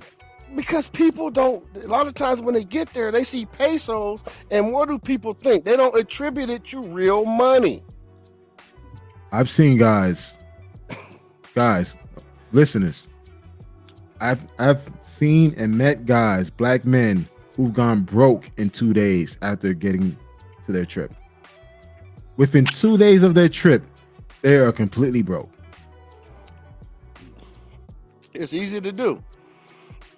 You hit Monte Carlo a couple times. You there. Let's say you there for a week. Let's say you there for a week. Bucks for that. Let's say you there for a week. So you hit Monte Carlo a couple times. You hit Casablanca once or twice. You hit 4x4 once or twice. You hit El Centro once or twice. And that ain't even the mangoes that are sitting at Mavs or at Dolce Vita. I ain't gonna lie, man. I spent $200 in 4x4 one time. It was worth it. It was worth it. It was like, no. I'm just saying, no, ain't nothing wrong with it. I'm not saying don't do it. I'm just saying that a lot of times you get there, you got to know what you're dealing with because you know how 4x4 is. You go in there, they give you the little card, and you charging your drinks, and ain't no money exchanging hands up until the time when you try to come up out of there. Now, I done been to 4x4, so I done went and got the massage. I mean, the legitimate slides where you got the bath. No, they take you you get the little hot bath, and they give you the massage, and you feeling all good. Well, hey, that's charged on that card because they say, hey, what's that card? Boom, it's charged on that card. So then you come back up and you go to the little bar down. You go up to the main bar, but they got another little bar down there. I don't know if you know that. So you go down there now you go down there, you see bottles down there. So then they coming at you down there. You say, okay, hey, you want, give you a drink. Boom, they charging that card. I tell you this, guys, I went to 4x4. This is my last trip during the pandemic. I think I spent about $250 there. I was in there for about 5 hours. I completely lost track of time, man. But I was having so much fun in there. It's just like, dude, we were there for like 5 hours. I spent about $250 in there. But it was worth every penny of it, man. To this day, I got footage and good content, rated R content. But it was just an experience that it was worth it. I mean, guys, look, it's nothing wrong. You know, once in a while you do something stupid and spend money. You gotta do something stupid. Yeah. You gotta do something stupid. You know, it's okay. We're all gonna do it, but it's just like, you know, just mentally prepare yourself for that. You know, don't just bring $500 in your pocket and think that you're gonna be straight for 2 weeks. Like I had guys call me or send me a DM message telling me like, hey, is $500 enough for 2 weeks? Like, bro, $500 for 2 weeks? That's not like for me. I average about $100 a day. No. Yeah, not even close. Not even close. And I told him, like, bro, $500 for 2 weeks, like entertainment, food. You gotta go to the market. Like, I'm telling you, you got to go buy toilet paper. You got to buy paper towels. You got to buy trash cans. I don't care. Even if you stay in an Airbnb, they're not going to provide all of that. They're going to provide some of it, but you're going to have to go get it. Guys, I average about $100 a day on my travels. Easy. $100 a day. Easy. Now, if I spend more than $100 a day, then I'm doing something wrong. But I budget $100 per day. So if I'm gone for 2 weeks, that means I need at least $1,800 in my pocket. Or be prepared to spend $1,800 to $2,000. You better than me. I don't budget. I say, okay, when's my trip? I'm gonna be there for 20 days. Okay, granted, I'm gonna take 3 G's. If I leave here at the end of those 20 days and I still got any of these 3 G's, I did not have a good enough time. Well, I mean, granted, I'm only there for a short amount of time. Then, yeah. Your business are different than mine. I do longer visits. Yeah. So, but for me, $100 a day is enough. Like in the States, I don't spend more than $100 a day in the States. So it's like Well, if you're spending, you having fun if you're spending $100 a day. Yeah, that's the thing. You're not just spending on food and no. I'm having fun. I wouldn't travel with if you there for a week and you taking only 500. No, that's not enough. It's not enough. Now, I'll throw the caveat on it. If you're taking 500 cash and you have a credit card, a little different situation. I agree. Because you go to 4x4 Monte Carlo, you don't need cash. Now, I'll say that. Now, they have this new thing, and I had one that tried to catch me with it, so I will mention it here. Picked up this young thing, and we went back to my spot, which is something that I very seldom do. But I go, you know what? Hey, let's do it. So we enter our little negotiation thing, and I'm like, okay, cool, I can handle that. I said, well, I got to get some cash, and she's like, oh, well, no, I got a credit card swipe. So I was like, you know what? Fine, I don't care. So she swiped my credit card. Now, so we're at the spot now, so we're getting busy, right? And as I'm sitting on the couch and she's playing a Yippee-Ki-Yay Cowgirl, I get a notice from my bank that says, "Hey, did you just try to charge $350?" I go, and so now I'm just ain't even lying. You know, TR, you can verify with him. Mm-hmm. I'm sitting there, and she's bouncing away. I'm looking at my phone like, no, I did not authorize this. And I hit no, and they said, okay. The text popped up, said, okay, well, if you want to redo this purchase, you have to take it up with the vendor, which was her. So I never said a word because you just tried to get me for $350 when I was only going to give you $50. See what I'm saying? Yeah. So when they have them little credit card readers, just be careful. My last, you know what? My last trip back in 2021. Yeah, that was last year. Yeah, last year. Yeah. Damn, god damn. Yeah, we just missed each other. Yeah, last year. Yeah. It was last year. Yeah. Man, look, they took my card to a reader machine. Within 1 hour, someone took that same card and ran up a $1,300 bill at a liquor store. Damn. Within 1 hour, I got the text message on my phone. It's like, there's a fraud alert. And I'm like, I'm looking for my card. That card is not in my pocket. So I'm like, how the fuck? It's like, damn, did I even pick up my card when they gave it back to me? And they instantly ran a $1,300 credit bill at a liquor store in Copacabana. And I was still in Copacabana while they ran that bill. So they literally had it run and give it to somebody else to go run it. Yep. And lucky for me, thank God, I got my money back. American Express, go power to the people. American Express. I was reimbursed completely, but still, man, it's just like, it's how fast they move when they get access to your credit card. So that's why, guys, if you're sitting at a restaurant in Brazil or any country, make sure they bring out the credit card to like the reader to you. And you watch them. Yep. You watch them because a lot of those credit card readers got magnets in them where they can still steal your information from it. Yep. Do not use no debit card. No. I will say it again. No debit cards. Not use a debit card. Well, Charles Schwab, you guys owe me money because I've been plugging you guys for a long time. Guys, real talk. Go get yourself a Charles Schwab account. Go to charlesschwab.com and open you a checking account with Charles Schwab. With this checking account, you could actually use it as a debit card, and you can use it for all your transaction overseas. So instead of using your debit card, use your Charles Schwab card. So that way, all the ATM fees, transaction fees, foreign fees, you get reimbursed at the end of the month. So guys, please do not use your debit card overseas. Anything that's attached to your bank statement, to your bank account, do not use it. Just get yourself a Charles Schwab account, transfer money from your bank account to the Charles Schwab account, and use that as your debit card. As your debit card, not your credit card. Sorry. And 2, while you're overseas, call your bank, call your credit card merchants, and let them know that, hey, listen, I'm going to be gone by this date and that date. Yep.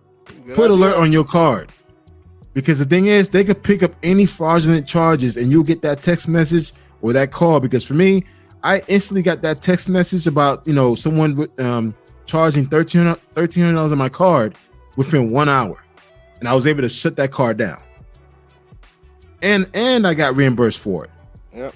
So guys, Again, if you want to be a traveler, a true traveler, get yourself a Charles Schwab account and get yourself a credit card. Work on your credit. Get yourself a good credit card where you can get points. Well, I ain't got no Charles Schwab account. What? However, being retired military, I got Navy Federal. Yeah, you got Navy Federal. I mean, that's even better. So Navy Federal you can get that Black Visa Signature flagship reward card and get maximum points on everything for travel, whatever you want, and that's what I use. I use for everything. So when I travel, that's what I use, and that's the one that when she went to charge that, they were like, "Is this you?" And I go, "No," because they know, they pay attention. If the algorithms or whatever pays attention, maybe not them, and they go, "This fool don't normally spend $350 when he's in Brazil. So what's going on with this card?" And they sent me a notice saying, "Did you buy this?" And I go, "No." And they go, "Okay, denied." So it doesn't matter who. Get you something to protect yourself. Don't use your ATM card to get cash. I suggest taking cash with you when you go, and then you won't have to. I totally agree with that, guys. There's a question. What credit card with no international transaction fees do you use? I mean, to be honest, every credit card charges transactional fees. I just recently got a platinum American Express card. So we'll see with that, because I'm taking that to Thailand, and we'll see. I mean, I think as of right now, all my credit cards have international fees, except for my Charles Schwab. And I only use my credit card at restaurant, like top tier restaurants. That ain't I true. normally carry cash. That ain't true. Huh? That ain't true. What do you mean? 4x4. I mean, 4x4 is different, dog. Hey, you know what? Hey, hold on. Technically, it is a restaurant because I did get some food. You're right. I did get some food. Hey, dog, don't put me on the spot like that, man. I'm just messing with you. I know. I'll be right up in there next to you. But yeah, for those that don't know,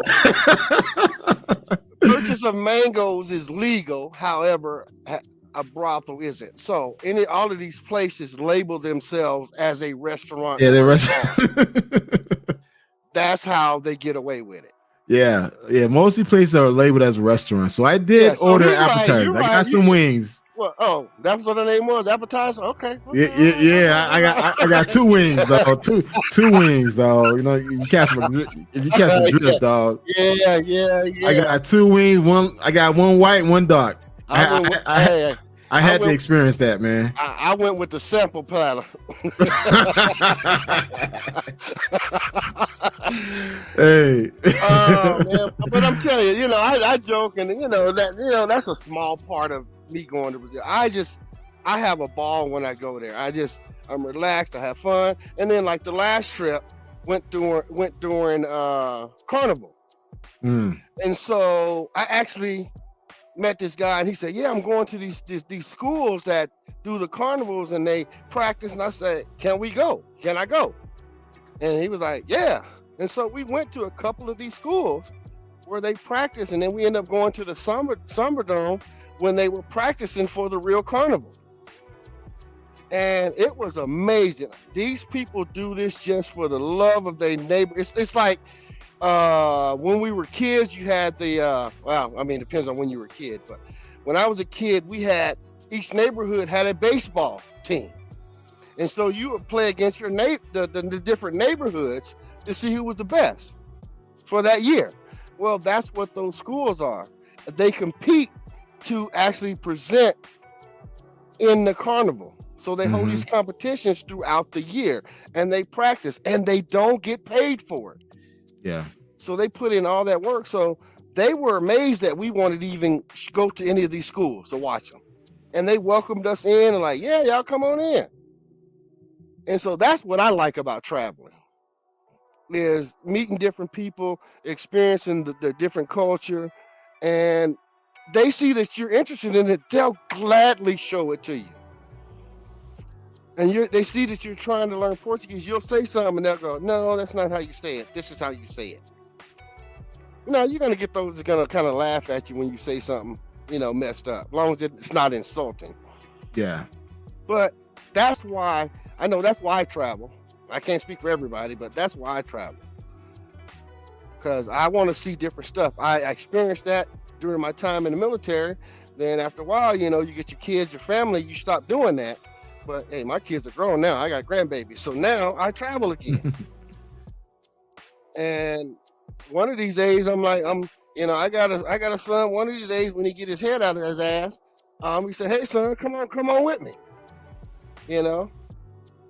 But travel, whatever the reason is for you to travel, get out of that bubble you're in, because there's more out there than just your neighborhood.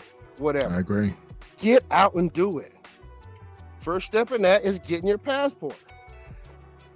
Came across many brothers. Hey man, I want to go, man. I'm gonna try to go. Soon as somebody tell me that they're gonna try to go, they ain't going. You know what? Let's give some of these guys some incentive, guys. This is one of the videos I took. Like, oh, that's a good shot.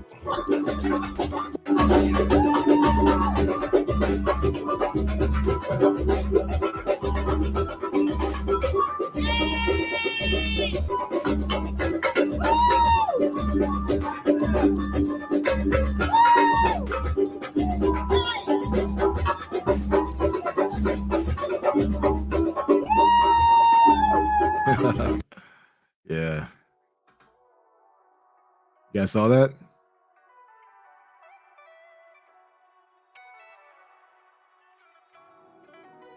You still there, Captain? Yeah, I'm here. I said I don't see it. I'm just getting what your drone footage. I could hear what you were playing, but I couldn't see you didn't see it? Yeah, I didn't see it. I don't let me know if try it anybody again. else did. I don't know if anybody else did. Okay, hold on. Let me try again, guys. I can see your drone footage. That's what I see. That's what I keep going. Okay, let me try it again. Guys. I want to show it to you guys. All right, I'm sharing the screen. Can you see it? No, not in the chat. No, you can't see it. I'm sharing the screen. You guys still can't see it? What I'm sharing? Let me see. No, I don't see it. I don't know if anybody else can. All right, hold on. I hear it. Yeah, hold up. So I mean, So maybe it's in YouTube. I don't know. No, I got it. Yeah, I got it. All right, cool. Can you guys see it now? No, you still hear it? Damn. 1 second, guys. I want to. Okay. Stop sharing. I want to show you guys something. Yeah, you just replaying your drone footage. I don't know where that is, but that okay. like... Okay. You know what? Let me stop that. I think that's what it is. I'm still learning more about this shit. Yeah. Okay. So let me stop this. Now you should be able to show it now. Yeah. All right. So now let me go to Chrome tab.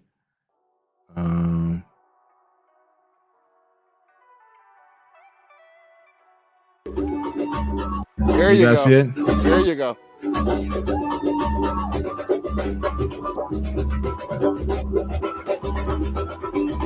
Oh yeah.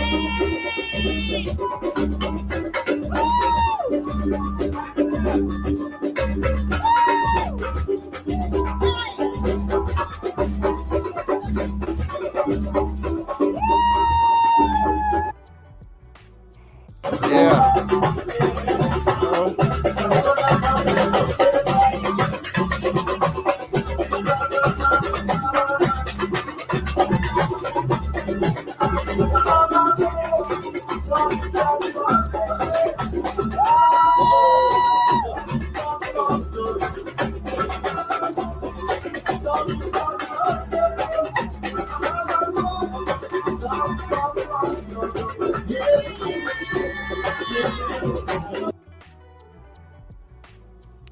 There it is. That's Brazil, guys, man. Yeah. So much to see there. So much to see and do in Brazil, man. Brazil will never die. Colombia will never die. Dominican Republic will never die, guys.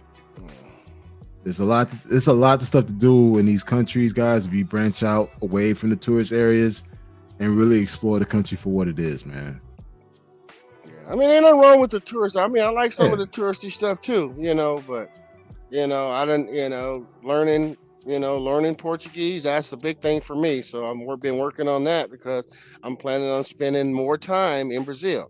I'm planning on going to other places away from Rio and all these other places, the touristy places. I'm trying to, go to those places, and to go to some of these other places, you have to be able to speak Portuguese because they don't speak English. They're not they're not touristy places, so they don't need to speak English. Mm-hmm. So for me, that's a big thing. And it's funny, the first thing I learned in Portuguese, other than hola, obrigado. The first phrase I ever learned was no obrigado e no preciso de nada.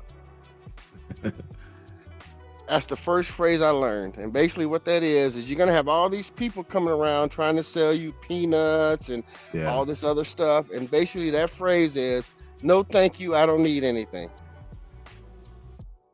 Because they are trying to sell you. Oh my God. Wait. Hold on.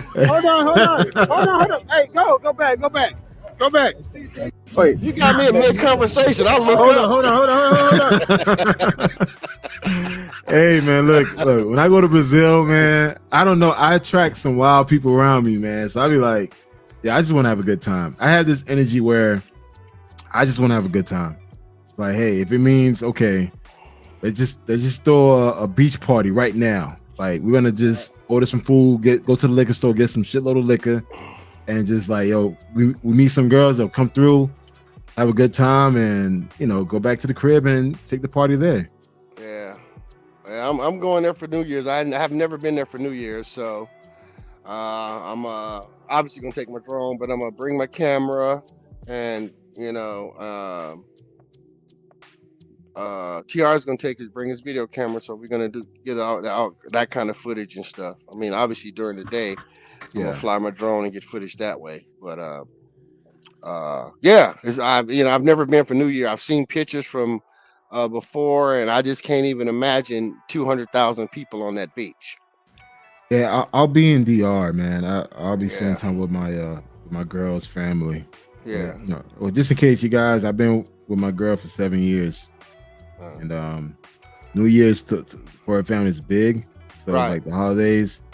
So I don't really care for holidays, but it's like she made it like, if you're gonna go to Thailand for like 2.5 weeks, you could come spend New Year's with me. I'm like, all right, cool. So I'll be in DR for about a week, and for New Year's, and just pretty much just laying low.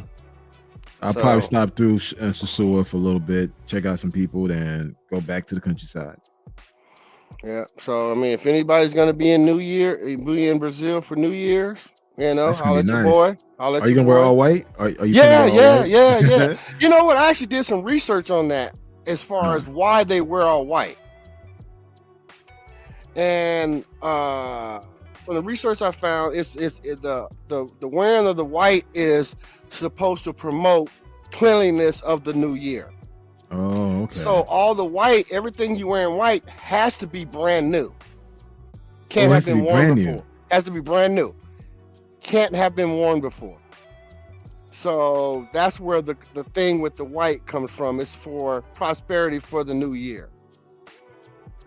And then what is the other thing that I thought was interesting? So in reading all of this, it also said, if you want, all the way it's all for posterity, for money.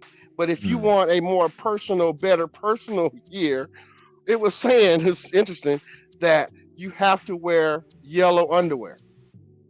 And I'm like, okay, that's yellow weird. Underwear. I mean, it's a weird thing. Exactly. First of all, I don't know. I don't care. But and then wearing this brand new yellow underwear, you have to give it to somebody else, and males give it to males, females give it to females. I'm like, wait, this is one of these things that they need to let go. Wait. It's weird. It is weird. Wait. Yeah. Hey, I'll probably do that shit. It's weird. Hey, so wait. So you have to wear yellow underwear and you have to take it off and give it to someone? Yes. And At the that's beach? if you want. It didn't say it. It didn't say where. It just said you take them off and you give them to somebody else. It didn't specify that, and I didn't want to read into it because I don't want to see a bunch of people dropping draws at a beach. I really don't. But one of the, just the different things that they have beliefs in, like for the day before New Year's, when you clean your house, you sweep your house from the back of the house to the front of the house to sweep out all the bad demons and everything from the year before to be ready for the new year. So this is just stuff because I'm very interested in the culture and why they do this, why they whatever. And so this is just stuff that I've been reading on my own, trying to learn. Because I love Brazil. I fell in love with that country, and I'm taking Portuguese lessons, and I'm the whole nine. I'm in. So yeah. So New Year's is a big thing for me. So I'm all ready for New Year's. Got my all white. Went through the process and kind of got some press passes, so and so ready for that. So got the press passes going so we can take pictures and film and do whatever we want to do. So it's gonna be a fun time. It's gonna be a lot of fun, man. It's gonna be a fun time. Go out there and time. enjoy yourself. Like I said, Brazil is so massive. Brazil would never get overrated, man. There's just so much to see and do. And it really depends on how you move, man. Like your experience may be different from my experience. Right. And I say that all the time. Stop asking people how it is. Go see for yourself. I had a guy that I worked with. He kept doing the same thing. How is it? How is it? Dude, get your passport and go. How I experience it may not be how you experience it. You may not move how I move. I agree. Like, Dre, right? Yeah. Dre's TV. Yeah. That brother, I love his spirit. I love his energy, but I can't move like that. He's all over the place. I can't. I'm too old for that. I can't move like he does. So I sit and watch, and I come across him when I come across him. But when we're in Brazil, when we're in Brazil at the same time, I can move with him just a little bit, and then I gotta bow out. Hey, dude, you keep doing you. Because I can't keep up with you. He kind of reminds me of my boy Ray Starboy. He's a wild one. He's like the rock star. He's the bona fide rock star in the group. And it's just like, I had to tap out sometimes. Like, yo, give me the keys. Yeah. like I'd be like, yo, I know you plan to be up to 8 o'clock in the morning. You're gonna hit up these after hour spots. Give me the keys. But that brother he squeezes everything out of Brazil that he can. I mean, yeah. Well, it's kind of funny. I just can't keep up with him. Yeah, it's kind of funny. I'll probably be doing the same thing because I'm going to Thailand next Friday, and I'll be doing 5 cities in like 15 days. So, dude, I'm literally jam-crammed activities left and right. And my thing is, I can't get sick. I can't get food poisoning. I can't. It's like I just can't because I'm literally like within Thailand. I'm flying within the country 3 times. Like I'm flying to Bangkok, flying to Chiang Mai, then I'm flying from Chiang Rai to Phuket, then I'm flying Phuket back to Bangkok. So like literally within the country, I'm flying 3 times. Yeah, I want to go. I've been to Thailand, Philippines years and years ago when I was in the Navy. Hadn't been back since. So part of me wants to go, but I'm an old man now, so anything over 12 hours of flying it's just hard for me to do. So I'm considering it not next year, 2024, a trip to Thailand for about probably 20-30 days, because if I'm gonna fly that far, I got to be there for a while. So 20-30 days. I'm actually going to Kenya next year. We're doing 10 days in Kenya next year for my birthday. So for my 45th birthday, I'm doing Kenya. Okay. And I'm going to Romania in March. Romania. So, Okay. Yeah. It's time for me to get back in them snow bunnies, man. It's been a while. I told you. As I was telling somebody, I said, so they was asking me where. I said where the sleepers were. I said Portoroz, Slovenia. Portoroz, Slovenia, dude. Oh my God. I hadn't been there in years, but I still got people hitting me up from there. When you coming back? That place was amazing. Portoroz, Slovenia. Beautiful place, beautiful hotels, women. Oh my God. You know, again, if you like, you know, snow bunnies, that's all that's there. So well, I mean, I'm going there for the culture and content, but well, I'm just speaking of women in particular. If that's what you look, if you going, you ain't gonna find no sisters in Portoroz, Slovenia. of course. Yeah. So it's like me going to Sweden. yeah, Like, yeah. If I'm going to Sweden, I want someone 6 foot, blonde hair, blue eyes. Like, I want that typical look of that country. Right. You know, if I'm going to Mexico, then I got to get one of them square. Hey, you got, hey, you know, hey, you got to go with what's offered on the menu. Hey, that's all I'm saying. So you can say what you will or won't do, but hey, what's on the menu? Yeah. But I mean, this has been an awesome podcast. I mean, the episode, like I said, I think, you know, you kind of said it all. Like, these countries are not over. They're not over. No. They just starting, to be honest. I think now the next generation of travelers is gonna experience something different compared to what we experienced. You know, I look at my oldest son, he's 19, he got his passport, he's starting to want to go to Cancun and do all the the typical stuff. I'm like, yeah, your traveling experience is gonna be a lot different because now you guys have social media. Yeah. And the world is a lot closer now versus when we started traveling. Like, this is 2015. Like, even when I was traveling back in 2007, like 20. Man, wasn't no videos. No videos, man. Yeah. It was just like, I mean, dude, I remember when I used to go to Canada and I used to party out in Montreal and Toronto. This is back in 2001, 2002. Man, there was so much foolishness happening. No videos, no cameras out, no phones out. None of that. People were just having a good time, man. It's like none of that. I remember, dude, during my days when I was bouncing back in Miami, back in 96, 97, man, dude, I used to see girls drop down giving dudes head right down the dance floor. Dude. I was like, man. Do you remember taking your pictures? No, well, you ain't that old. So never mind. Well, no, wait, hold on. I remember taking pictures to the Photoshop. Yeah, I had to do that. Walgreens. And as they they picking up your pictures, they're looking at them, checking them, and then they looking at you like, dude. Yeah. What the hell, man? And, they looking at you like, granted, you had a good time. Okay, yeah. I graduated from high school in 1996. I started traveling in 1997. I used to have those disposable cameras you buy at Walgreens. Yeah. Then you got to take it back to Walgreens to get them processed. Yeah. And you used to get the what you call the not the actual print, but the negative. The negatives. Yeah, and they'd be right there looking at the fucking negative right in front of your face. I'm like, oh shit, man. Dude, I remember. Look, like at the time, I was going to Canada a lot back then. Bro, I used to take so many damn pictures. I mean, I had pictures of all types of stuff. I know. Man, I used to go to Walgreens and get my stuff processed. And and the thing is, I'm 19, 20 years old. I keep my head down while they looking at this like, they looking at. I'm like, yo, just give him my shit, man. Seen them pictures. Everybody has seen all them pictures. I wasn't surprised this dude. I did one time. This dude just looked at me. He looked at the picture, looked at me. He's like, dirty bastard.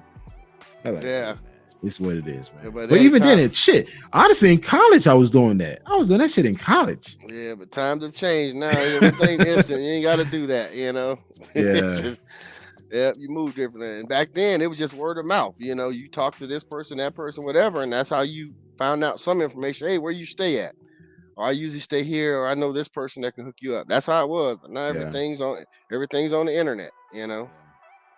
So it's gonna be different, man. But definitely, man, it's been a good episode, man. It's going on 2 hours. Definitely. Right? When you going to Kenya? Well, let me hit you. I'll hit you up. I don't know if you know Justin. No, I don't. It's his brother that he goes over there a lot. Okay.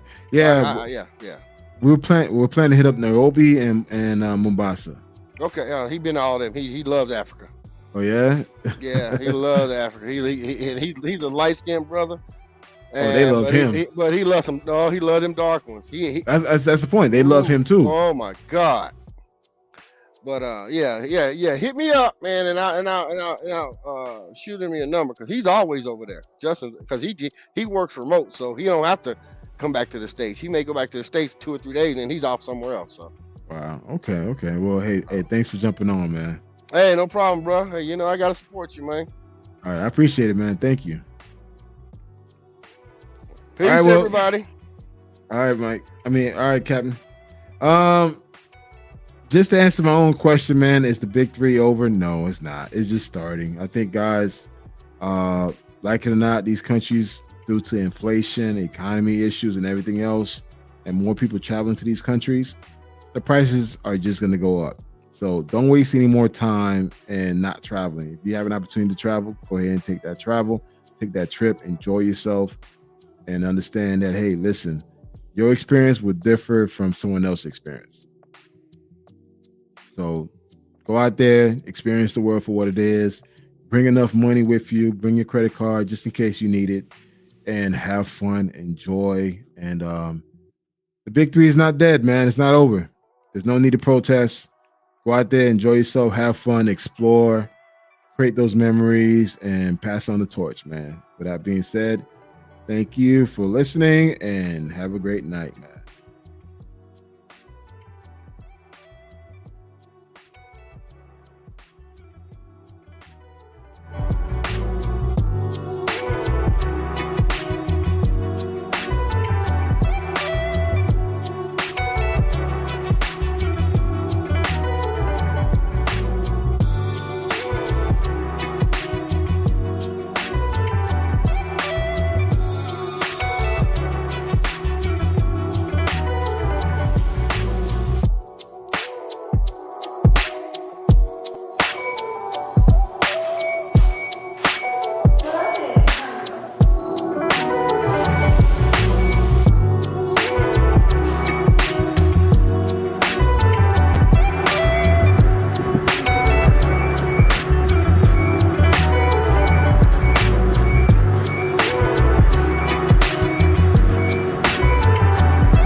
Wait, God, man.